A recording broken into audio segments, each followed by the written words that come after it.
Thanksgiving Eve. Well, I hope you've had a good day in the war. I hope you have. It's been a beautiful day, and I think the Lord's going to give us a beautiful day tomorrow for those that are going to have their Thanksgiving. So I'm looking forward to it. Been looking forward to it. Let's all stand, please.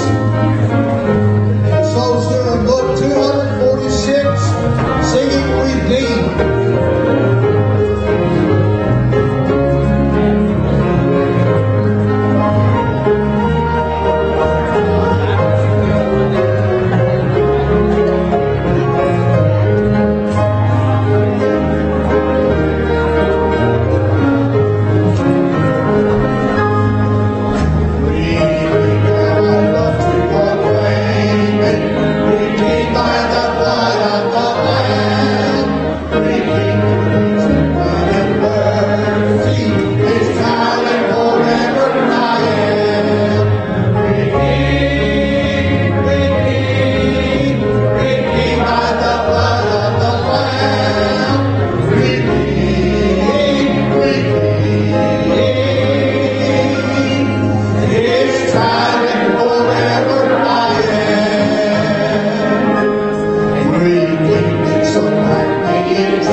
Thomas, lead us to the Lord in prayer. Dear Heavenly Father, we thank you, Lord, for another opportunity to be in your house, God. With thankful hearts tonight, God, we ponder and think about you, Lord. We just want to give you thanks and praise for all that you have done, God. Thank you for everything that you're going to do. Lord, but let us just pause for a minute and think on you tonight, God. Let us spend this time, God, giving you honor and glory. We love you and we praise you. Please be with the man of God as he stands and preaches, Lord. Tell him what he needs to tell us. Help our hearts to receive it. We'll love you and we'll praise you. In Jesus' name we pray. Amen. Amen. 185. My Savior's love. 185.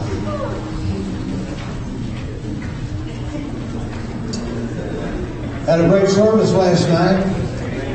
Oh boy, Brother Darrell Hayes. What a message.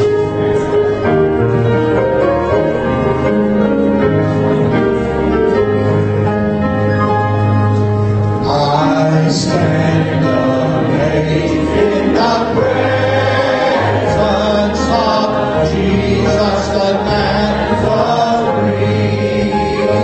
and wonder how he could love me, a sinner condemned unfree. Oh, how marvelous! Oh, how wonderful! And my song shall ever be. Oh, how marvelous! Oh, how wonderful is my Savior's love for me. For me it was in the garden, he prayed, not my will but done. He had no ticket for his own grief, but sweat drops of blood for mine. Oh, how marvelous! Oh, how wonderful! And my song shall ever be. Oh, how marvelous!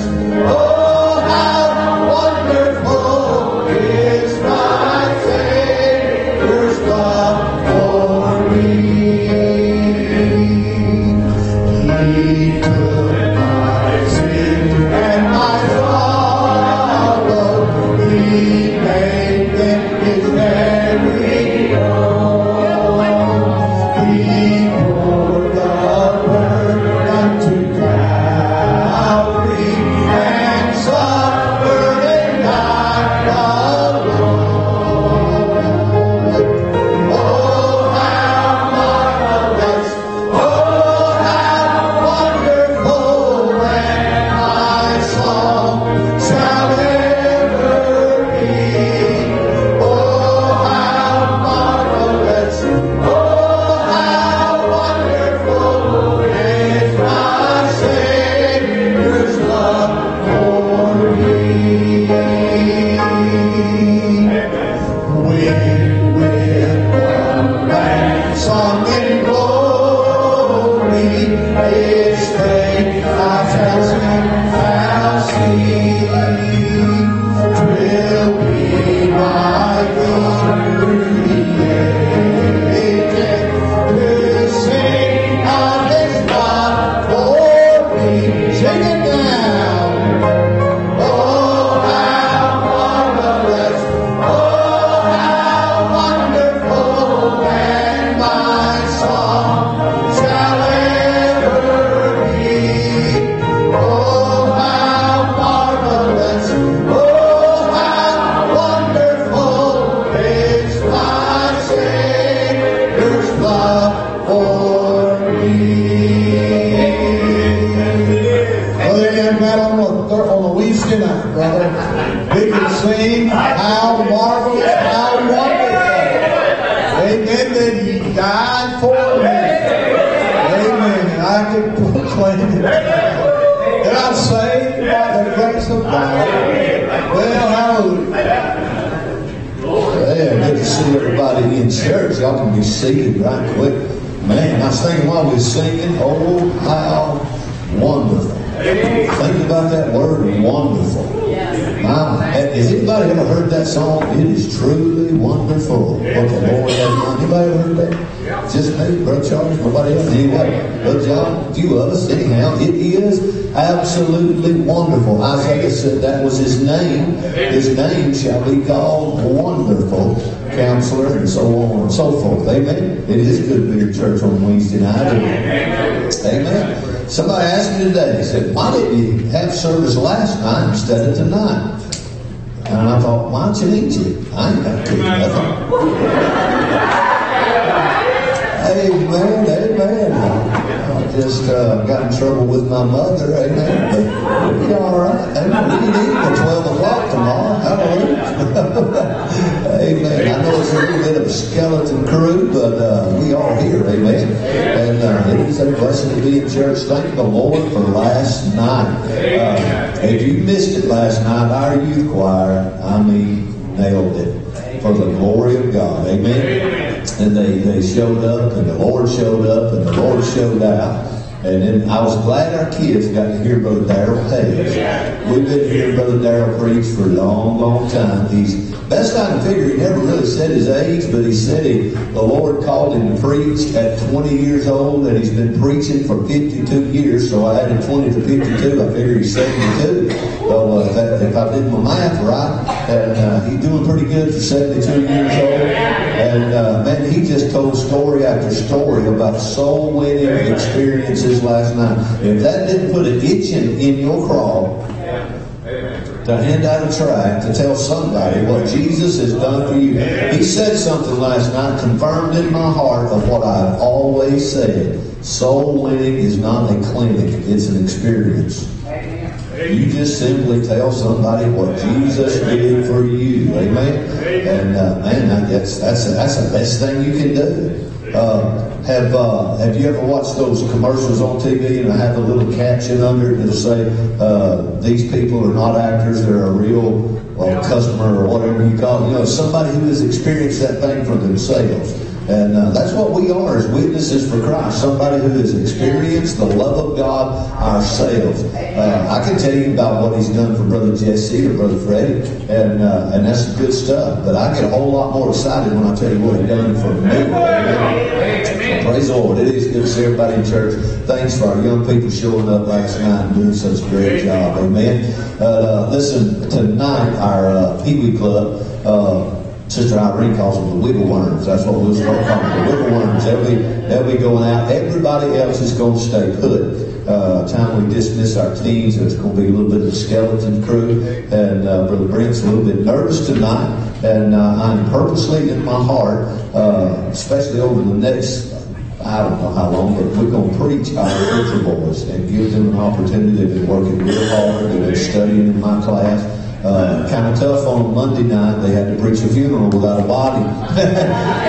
So I started asking them, Jones, when could I just bring my class up there and could they get us a cadaver or something and they can practice. Amen. These boys have been doing real good. I'm just tickled to death to be a part of their lives and watching what the Lord's doing in their heart. And it's exciting, man, about what's coming up behind us. I'm not so worried about leaving off the scene one of these days and it falling into the hands of one of these young men. Amen.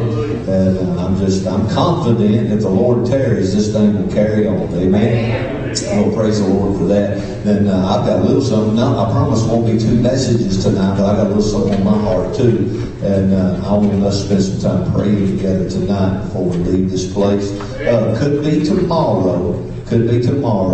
You'll get the last opportunity you ever had to share the love of the Lord with somebody in your family. I don't mean cramming the gospel down their throat, but I mean just literally in love, sharing with them what Jesus did for you. You can even do it if they ask you to pray over the meal. Amen. So anyway, we'll talk about that a little bit, but it is good to be in church. Let's have our ushers. Do we have any, Brother David? Money givers. Let's have some money givers. Amen. Tomorrow is Thanksgiving. Are you thankful tonight? I'd say we've got a lot to be thankful for. I'll tell you what, Brother Charles, you might can help me with it before we take up our offering. Today is Brother Todd's birthday. Amen. Hallelujah.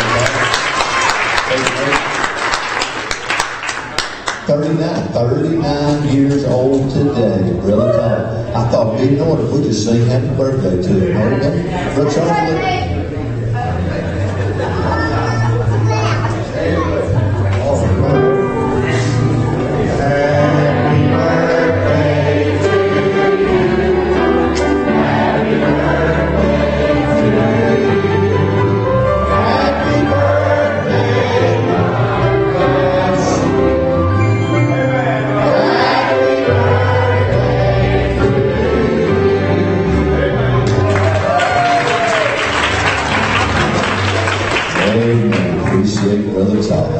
Let's bow our heads and ask the Lord to bless our offering. Brother Timothy, ask the Lord to bless the offering. Dear Jesus, Lord, thank you for another day, Lord. Thank you for letting us all gather tonight in church. Please bless Brett tonight, Lord, as he preaches. We know he's really nervous, Lord, to get put on the spot like that, Lord. Thank you, Lord, for letting us be able to gather, Lord. Bless Thanksgiving tomorrow. Thank you for Brother Todd and let him have a happy birthday in Jesus' name. Amen.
Many of you was in here Sunday night. Praise Him. Did y'all enjoy Brother Hayes? I just fell in love with that old guy and his burden for our military. Somebody said he was long-winded. That's a good sign he's passionate about what he's doing. He can't stop talking about, remind me a little bit of Brother Harvey Ware. Amen. Just fired up about being a blessing to our nation's soldiers. Listen, he gave us these thank you cards to send back to him, and that he will put in the packets that he gives to all the soldiers. I've got a few in my hands. If anybody else has them, give them to Sister Irene. Sister Irene Clausen's going to take care of that. So please remember what he said. The biggest problem he has is people picking up the cards from the altar and never returning them. He can't put them in the packet. And if we don't return them, we're just wasting his money that he's spending to get this stuff painted. So if you pick some up, I mean, I don't know who these are. I think these are from Brother Charles. Just to God bless you and keep you safe until you come back home. I will always keep you in my prayers. This is from Rebecca Whitney. So, Kleidner, thank you. So just a simple little thought. It don't take much. You ain't got to write a book. And just a thank you to a soldier who's serving our country. Amen. So if you've got those, several have asked me already tonight who to give them to, so we'll give them to Miss Ira. Let's stand to our feet. Brother Todd, y'all play a little bit, turn around and shake somebody's hand, and we will dismiss our Pee Wee Club only.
Ladies are going to sing a little bit tonight. Listen, I know you've got stuff to do, but is it more important? Is it really more important than just taking a little time out, just maybe from your heart, saying thank you, Lord? It's not that much time. Truly, He's truly worthy. So let's don't make it too big a rush tonight, baby. Pray for him while he sings.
Well, I got a message prepared for the teenagers. I imagine it'll help us. Amen. I learned a long time ago, and I tell these boys, preach to everybody just about the same. Amen. Amen. Because from the shoulders up, we're just about all the same. Amen. Come on, brother.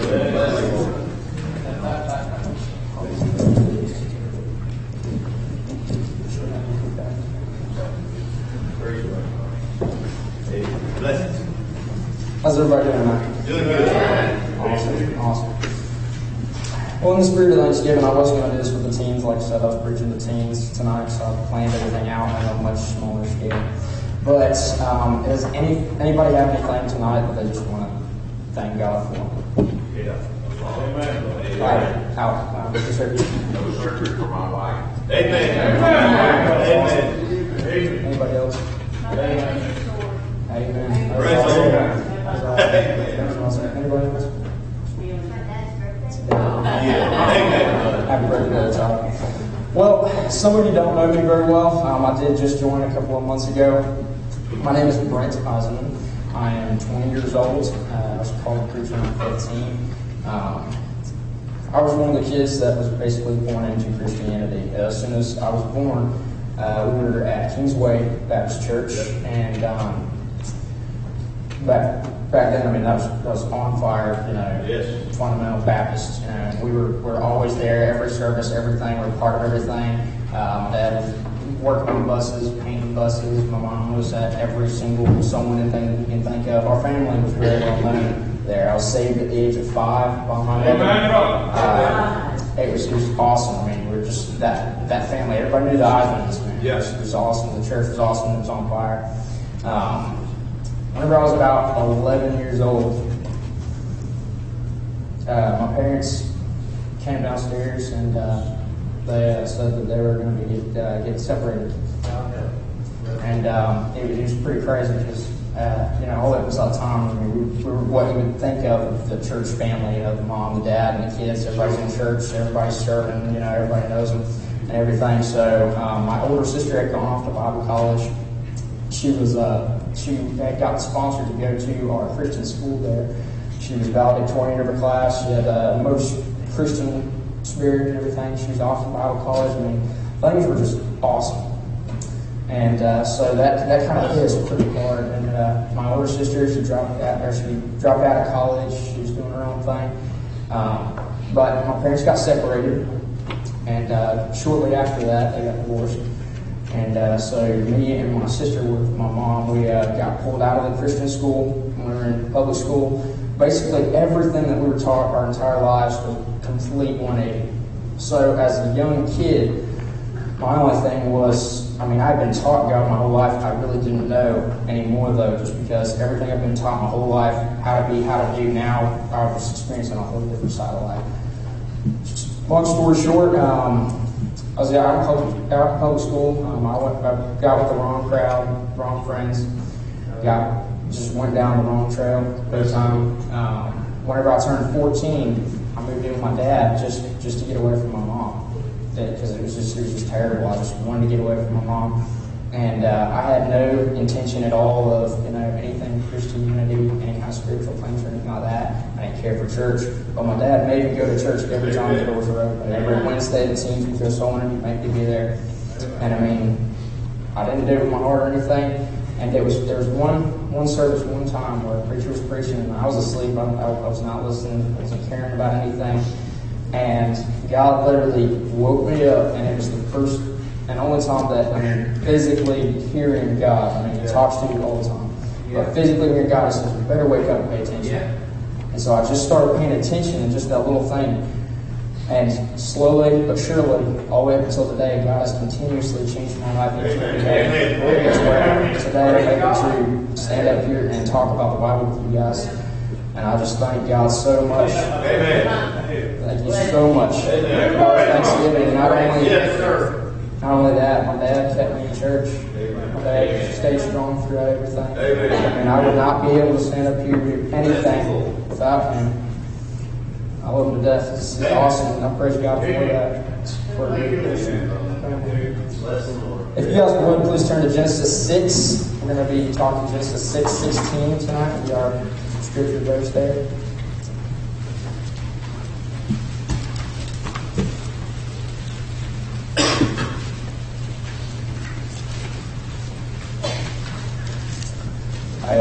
Sunday, pastor came in and was talking to Dylan, and he said, "Hey, good job on Wednesday." I said, "Hey, I got next week, right?" Anyways, if you guys are at Genesis 6:16, I'll go ahead and start now.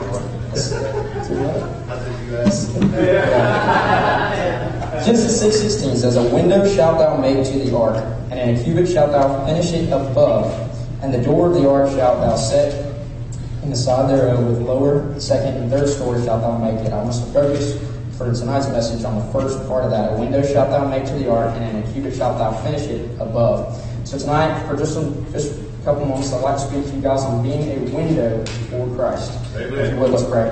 Dear Jesus, thank you so very much for everything that you've done for me. Thank you for dying on the cross for me and then raising up again so that I can be saved, God. Thank you so very much for the opportunity to be able to get up here and preach your word. Thank you for America and the freedom that we have to be able to meet here and fellowship with you and have a holiday tomorrow where we can give thanks to you for everything that you've given to us.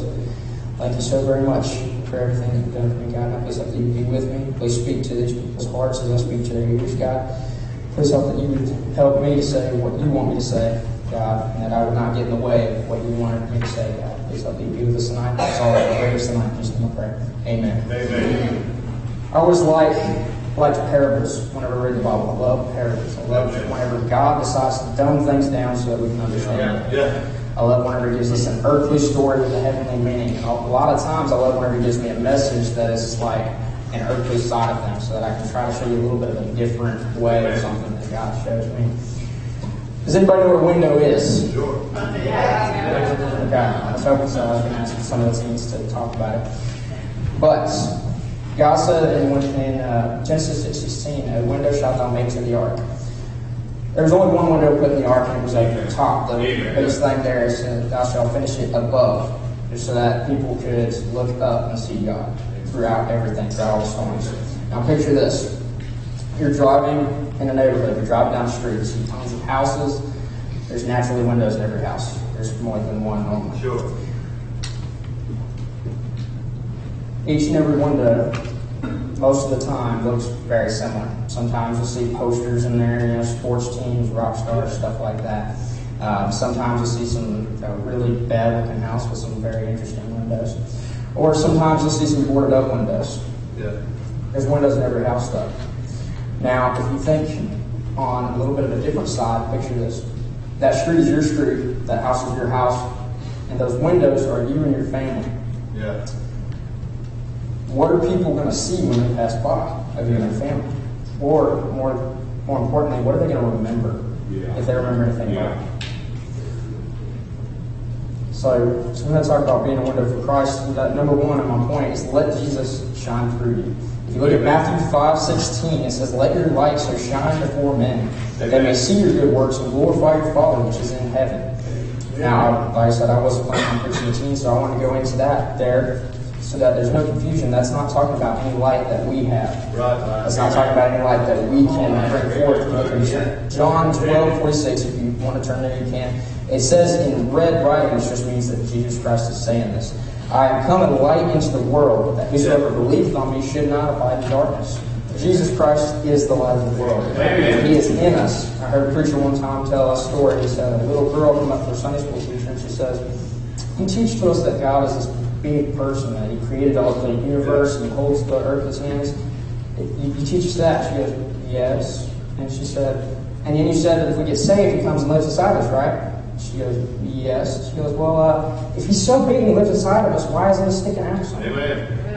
So the biggest thing that I was thinking of is we have to let God shine through us. Amen. Because people really are every day passing up and down our street. They really are seeing us. Amen. And some people are only going to pass by once. Yeah. Preacher just said tonight, he said tomorrow may be your last chance to tell somebody about Christ, whether it be through praying, whether it be through actually telling them about Christ, or whether it be just them seeing the light inside of you, them seeing something different about you.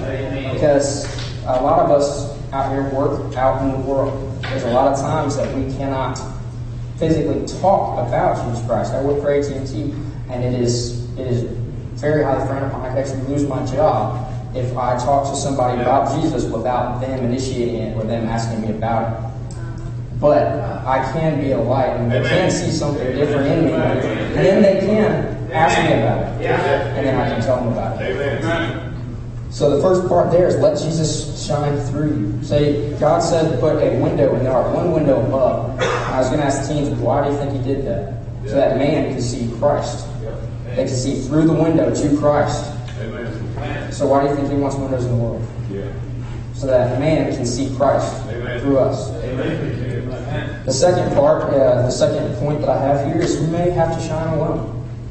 And a lot of times, like I said, I was going to plan on preaching to the teens. This could apply to you in your lives, but there's plenty of times, especially in a teen's life, I had to do it whenever God got a hold of my life. You may have to shine alone. There's some houses that you pass by when you're in a neighborhood. That's good. There's only one light in the window. You definitely see that, but all the rest of them are dark. You may have to shine alone in your own house. That's good. Because there's plenty of times where the family is against you. Where the family is against Christ. Even if they're not against Christ, they're not letting God shine through them. If you think about in the Bible, Cain killed his brother. Think about that. Jacob tricked Esau out of his birthright, and then tricked his dad to get it. Also, Joseph's brother sold him into slavery. He shined his light and literally saved the world.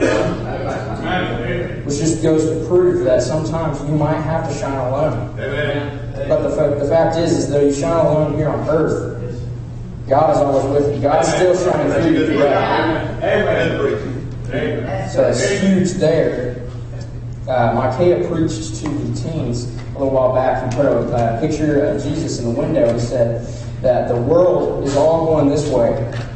He said whenever Shadrach, Meshach, and Abednego, they stood up, the world was all doing one thing, and they could definitely see Shadrach, Meshach, and Abednego. He said it's time for people that need to stand up and go towards Jesus. The fact is, once you do go towards Jesus, you make an impact. People start seeing you. The biggest thing that I'm scared to death about is the fact that whenever you're not standing up for Jesus, when you're not letting your light shine through you, there's people that are passing you each and every day. And once they pass you, once you turn around, you affect all these people. But what about these people? One of the biggest things that scares me to death is to think about whenever I do get to heaven, all the people that I could have talked to that I didn't. Sometimes I even think about like there's sections of bleachers with people's names on them, and you're sitting there and they're like, okay, this is Brent's bleachers, and these are the people that you could have reached, and they see me and they say you could have reached us. Scared to death about that stuff. And the biggest thing is I mean, like I said, you don't have to go up to everybody and tell them about Jesus Christ. They just have to see it through you. Because if you really look around, and I work in the world, I see it all the time. The world's a very, very dark place. There's lots of people that want light. And they seek it out in so many other different areas, whether it be drugs, alcohol, all those kind of things. And they even seek it out in, sports and rock stars and stuff like that. I heard a message by Brother Dignan, Randy Dignan, and he said that the average lifespan of a rock star of today's world is about 39. He says because people are not designed to handle the praise that was meant to be for God. Amen. But whenever you don't have God, you don't know who to aim that praise at. So people in this world every day are aiming their praise. They have that interest inside, and they're putting it in the wrong place. But they will be able to tell it if they see it. Everybody can see a light. If you take a candle in a lit room, you can't really tell the difference. You take that same candle into a dark room, it lights up the entire room. Everybody can tell that there's something different. So you let Jesus shine through. You may have to shine alone. Thirdly, I always like to end on a high note. You are never too far gone. Amen. I had a friend back when we had the revival. I texted him and I was like, hey, we have revival tonight. You should come to church with us. And they texted back saying, God doesn't want me to come to church. I'm just too far gone.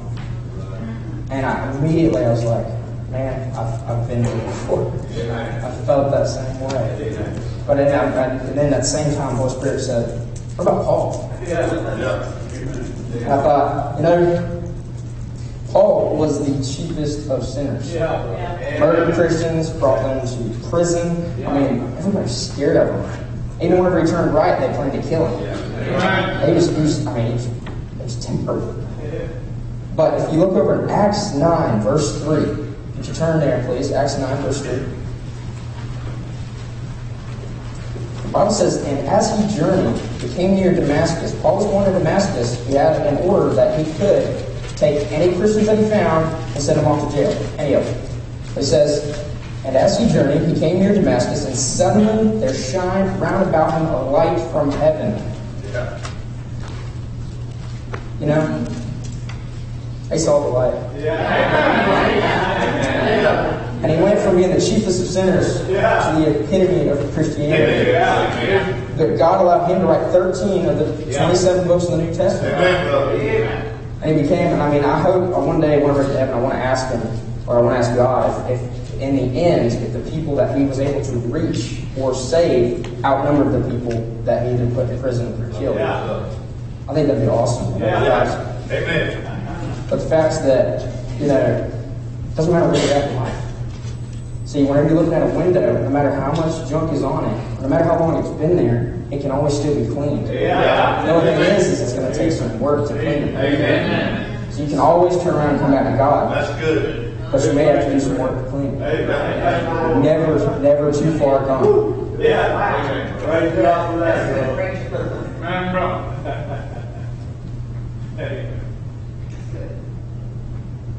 Good preaching. Think about Peter sometimes, and it's pretty awesome because in the Bible they actually preach about it.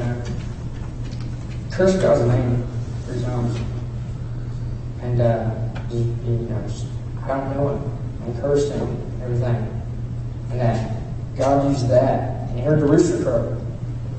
When the light came up, the rooster crowed, saw the light, changed, and he was able to preach to thousands, get thousands saved. He performed miracles. He actually raised somebody up from the dead.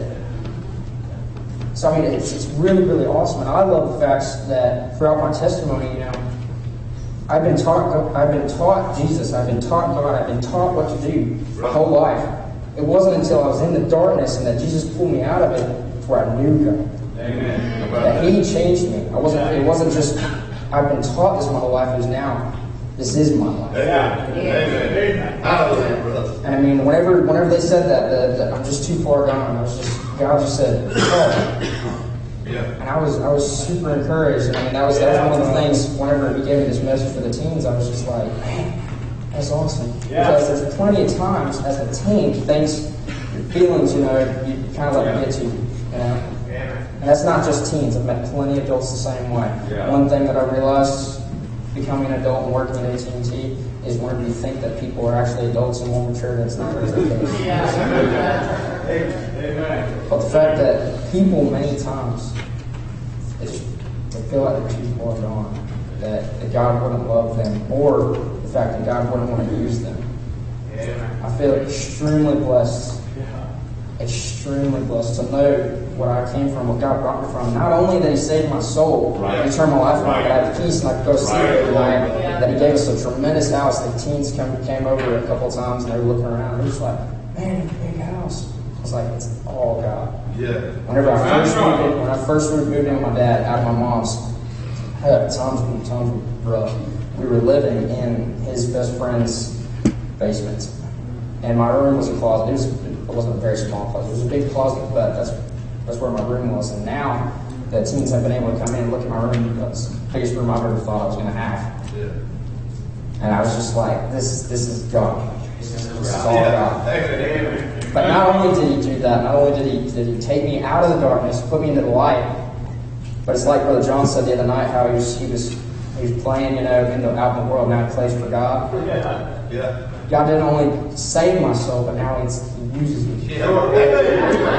And I get to let Jesus shine through me. Everybody now, anytime I say, hey, I used to be there, they're like, no, I can't even imagine that. And I almost start crying just because God did that. And I can let Jesus shine through me. And as much as I might feel like I have to shine alone in my neighborhood maybe, or something like that, I'm never really alone. That's right. If you look here, you've got plenty of other people that shine as well. And I'm saying this to the teens, and if there is an adult out here that feels the same way, sometimes it's hard to sit there and stand up, just like Shadrach, Meshach, and Abednego.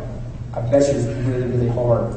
As much as they knew that they were going to do it, they were going to stand up for God. But to stand up in the middle and have everybody look at it. Just like they're standing up right now, everybody's looking at it. But you're never alone. And then lastly, you're not too far alone.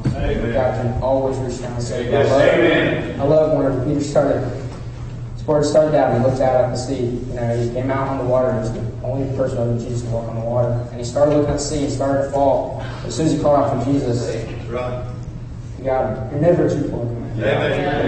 So I hope that was a helpful blessing to you guys tonight.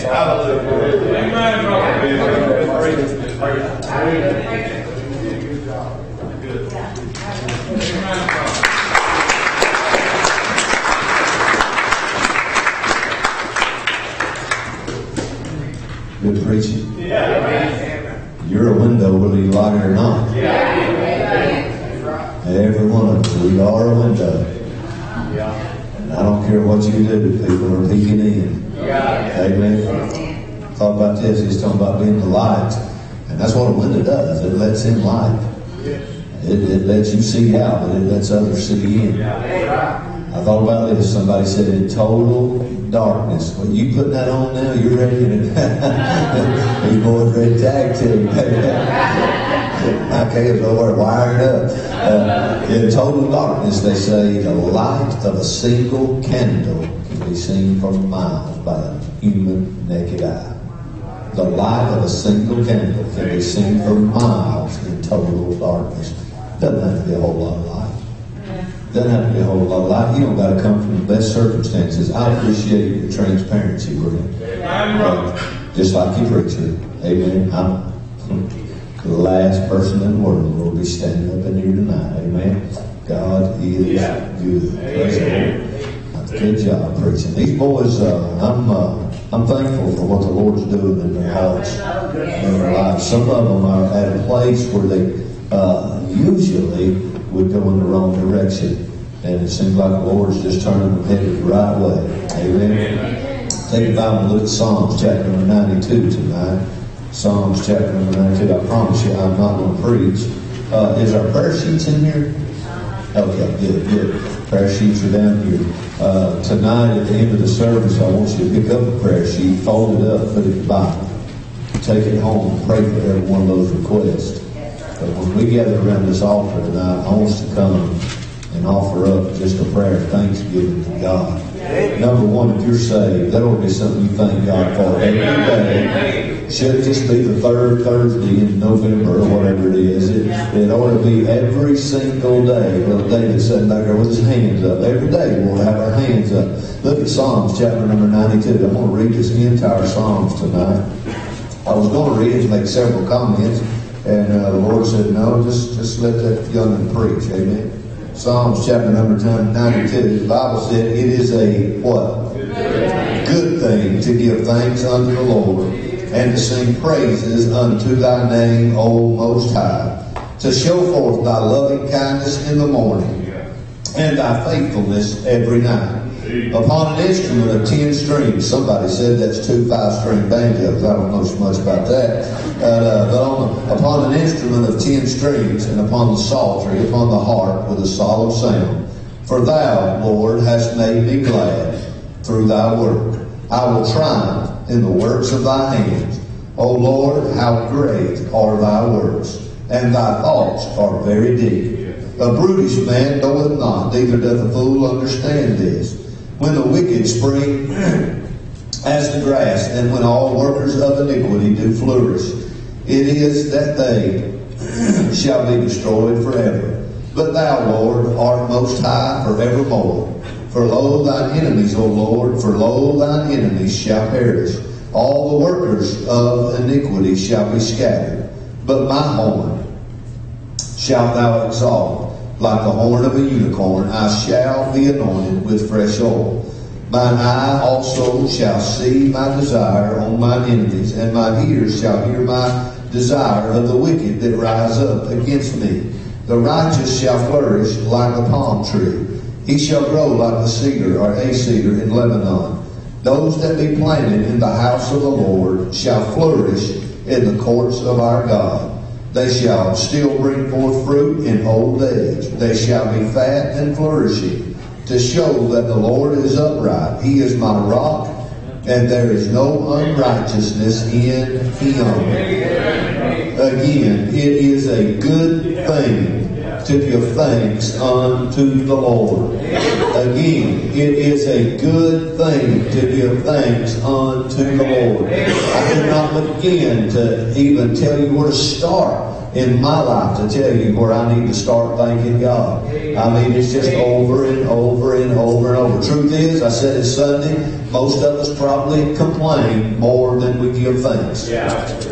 I guarantee you've complained about something so far today. I woke up this morning, my throat, sinus drainage, I guess. My throat feels like sandpaper. I've complained about my throat all day long. And I stopped a while ago and thought, how many times have I just thanked God for something today? If we're not careful, we'll spend more time complaining. But remember, it's a good thing to give thanks unto the Lord. Who said that? The Lord did. It's a good thing to give thanks unto the Lord. So it won't hurt us a little bit tonight just to gather around this altar. Like Brother Jerry said, thank God my wife doesn't have to have any more surgery. You're going to be thankful for that. Brother Hayden said, thank the Lord for my daddy's birthday. That's a good thing. That's a good thing. His daddy is in harm's way every day of his life. So thank the Lord. He has a birthday. Amen. And on we have people just lifting up their hands and I will thank God for this. That's a good thing. That's a good thing. I think sometimes it ought to be hard for me to get to preach because you're so busy wanting to tell the church how thankful you are for what God has done. Every now and then I ought to say, okay, last testimony is preaching time. Amen? Amen. We ought to have to stand on you every now and then instead of trying to pull it out of you. Are you listening? Amen. We ought to be thankful. I sat there last night with my little brother in church, heard him testify in a strange church, people he don't even know, about how God's turned his life around and how he went from a life of playing in bars and dope, and now he's playing for the Lord and in church and without the dope. Amen. And I was just thankful for that last night. Took me to supper last night, bought my supper, bought Brother Charles' supper, and I was thinking, man, it wasn't that long ago. He didn't have nothing. I mean, literally nothing. And man, there he was. They were buying my supper last night. Thank you, Lord. That's a good thing. Amen. Sat there last night, man. I watched our babies up there singing their hearts out for the Lord. That's a good thing. Amen.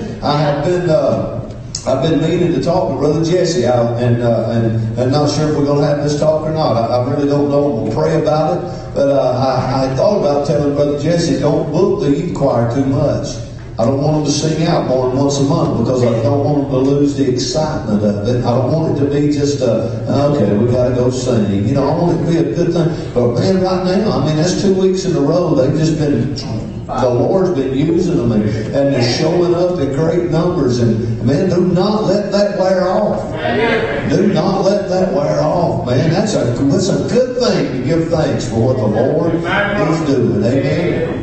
So I want us to gather around this altar tonight and get your prayer sheet, like I said, put it in your Bible, and surely you can take 5-10 minutes and thank God for what you have.